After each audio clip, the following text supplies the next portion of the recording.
এদিকেও ফিরে গেছে, এইদিকে দেখেন, এই দিকটা ইয়া হাল ওই সাইডে, এই দেখেন। হ্যাঁ, হরে কৃষ্ণ বন্ধুরা। বন্ধুরা, জীবন যুদ্ধ কাকে বলে এই লোকটা থেকে একটু দেখা যাবে জীবন যুদ্ধ কাকে বলে। দেখুন বন্ধুরা, এই দাদাটার দুটো পা নেই, একটা হাত নেই। সে মোটামুটি 2 কুইন্টাল মাছ নিয়ে আমাদের পাড়ায় পাড়ায় বাড়িতে বাড়িতে এই লোকটা ফেরি করে বেড়ায় মাছের। তো বন্ধুরা, মুদ্রা কথা হচ্ছে এনার যে গাড়িটা আছে, এই গাড়িটা মোটামুটি আজকে বিগত 4-5 বছর হয়ে গেল গাড়িটা এমন প্রবলেমে পড়ে গেছে লোকটা। আজ এই জেলা পরিষদে, কাল ওই পার্টি অফিসে, এখানে ওখানে ঘুরেও গাড়িটাকে কোনো রকমভাবে ঠিক করতে পারছে না। মানে একটা গাড়ি পাচ্ছে না বন্ধুরা এই লোকটা। তো যাই হোক, আমি ফেসবুক পেজ থেকে এই ভিডিওটা ছাড়ছি।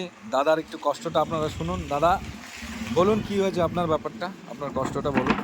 কষ্ট করতে গেলে গাড়িটা নিয়ে, গাড়ি আমার রুজি রোজগার, এটাই হাত পা। একটা গাড়ি যদি কেউ করে দিতেন তাহলে আমার এই হাত পাটার উপলক্ষে গাড়িটাই ভাবতেন।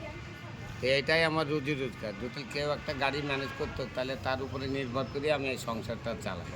কিন্তু একটা গাড়ি আমার খুবই এখন প্রয়োজন এই মোমেন্টে। দেখুন, আমার একা পক্ষে তো সম্ভব না একটা গাড়ি দেওয়া। আমি যতটা পারবো আপনাকে হেল্প করবো। আপনি ওই দাঁড়ে দাঁড়ে না ঘুরে আপনি লোকের কাছে যান যে ভাই তুই কিছু দে, ভাই তুই কিছু দে। আশা করি সবাই আপনাকে হেল্প করবে। তো বন্ধুরা, ভিডিওটা আমি বেশি বড় হয়ে যাচ্ছে, আমি ছোটো করে ছাড়লাম। এই হচ্ছে জীবন সংগ্রামের একটা লোক। তার দুটো পা নেই, একটা হাত নেই বন্ধু।